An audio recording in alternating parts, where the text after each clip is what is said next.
really by far exceeds the capacity to act.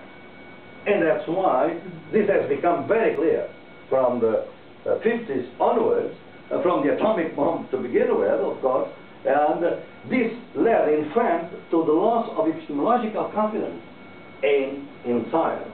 So I think that we have to start from that in order to understand where we are. But then, if we look at this idea of the concrete contextual analysis within which we want to develop our knowledges, we have to understand why is it so difficult for us.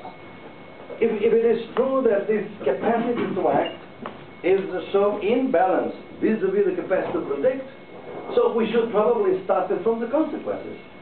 And in fact, if you look on this side of the line, from this other side, for the oppressed people, consequences come first, not the causes.